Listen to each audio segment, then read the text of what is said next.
اس کی شادی کرا دو۔ آسیہ کا تعلق ایک متوسط گھرانے سے تھا۔ وہ 4 بہنوں میں سب سے بڑی تھی۔ اس کے گریجویشن کرتے ہی ایک امیر گھرانے سے اس کا رشتہ آیا۔ لڑکے کے والد کا وسیع کاروبار تھا۔ والدین نے تھوڑی بہت چھان بین کی اور آسیہ کی شادی کر دی۔ شادی کے کچھ دنوں بعد ہی آسیہ کو احساس ہو گیا کہ اس کا شوہر غیر اخلاقی عادات کا مالک ہونے کے ساتھ غیر ذمہ دار بھی ہے۔ اس کا شوہر اپنا زیادہ وقت دوستوں میں گزارتا تھا اور اپنے والد کے کاروبار میں ان کا ہاتھ نہیں بٹاتا تھا۔ آسیہ نے جب اپنے شوہر کو اپنے والد کے کاروبار میں ہاتھ بٹانے کو کہا اور اپنی بنیادی ضروریات پوری کرنے کا مطالبہ کیا تو وہ آسیہ کے ساتھ کافی بدسلوکی سے پیش آیا۔ جب آسیہ نے اپنی ساس اور سسر سے اپنے شوہر کے غیر ذمہ دارانہ رویے کی بات کی تو انہوں نے کہا کہ اسی لیے اپنے بیٹے کی شادی کی تھی کہ وہ ذمہ دار ہو جائے۔ ہمارے معاشرے میں عمومی طور پر یہ رویہ پایا جاتا ہے کہ جب کوئی لڑکا لاپرواہ اور غیر ذمہ دار ہو تو اس کو ذمہ دار بنانے کے لیے اس کی شادی کر دی جاتی ہے۔ بعض اوقات وہ لڑکے جو ذہنی مریض ہوں اور نشہ کرتے ہوں ان کے لیے بھی یہی کہا جاتا ہے کہ اس کی شادی کرا دو۔ والدین سمجھتے ہیں کہ اس طرح لڑکا سمجھدار ہو جائے گا۔ اکثر والدین کو یہ بھی کہتے سنا ہے کہ جب ذمہ داری سر پر پڑے گی تو خود ہی ذمہ دار ہو جائے گا۔ معاشرے کی سوچ کے اس انداز نے بہت سی لڑکیوں کی زندگیوں کو نقصان پہنچایا ہے۔ اکثر افراد کے رویے میں کوئی تبدیلی نہیں آتی اور بعض اوقات اس کا انجام طلاق پر ختم ہو جاتا ہے۔ شادی ایک ذمہ داری اور احساس کا نام ہے۔ شادی کے لیے صرف جسمانی طور پر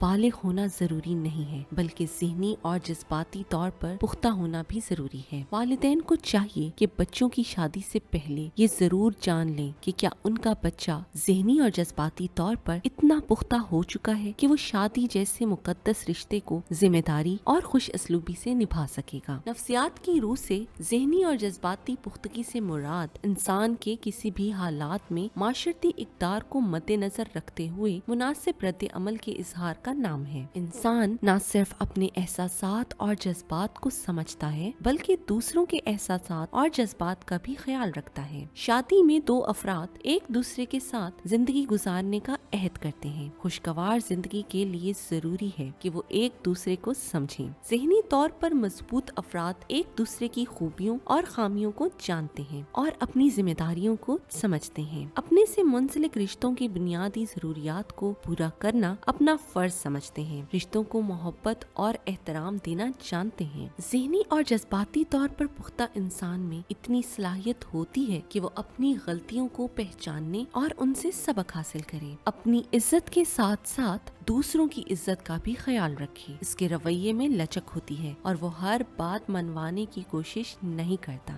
دوسروں کی غلطیوں کو معاف کرنے کا حوصلہ رکھتا ہے۔ ایسے افراد حالات کے مطابق اپنے اندر تبدیلی لے آتے ہیں، اپنے جذبات کا اظہار مناسب انداز میں کرتے ہیں، ازدواجی اختلافات کو احسن طریقے سے حل کرتے ہیں۔ ایسے افراد آزادانہ فیصلہ کرتے ہیں اور اپنے فیصلوں کی ذمہ داری لیتے ہیں۔ ایسے افراد جو ذہنی اور جذباتی طور پر مضبوط ہوتے ہیں وہ نہ صرف زندگی کے بہترین ساتھی ہوتے ہیں بلکہ زندگی کے ہر میدان میں کامیاب ہوتے ہیں۔ والدین کو چاہیے کہ اپنی اولاد کی پرورش کرتے وقت بچے کی جسمانی نشوونما کے ساتھ ساتھ ذہنی اور جذباتی نشوونما کو بھی مد نظر رکھیں تاکہ وہ ذمہ دار انسان بن کر نہ صرف انفرادی طور پر ترقی کریں بلکہ معاشرے کی ترقی میں بھی اہم کردار ادا کریں۔ ہم امید کرتے ہیں کہ آج کی ویڈیو سے بھی آپ نے بہت کچھ سیکھا ہوگا۔ ویڈیو پسند آنے کی صورت میں لائک اور شیئر کا بٹن دبائیں۔ شکریہ۔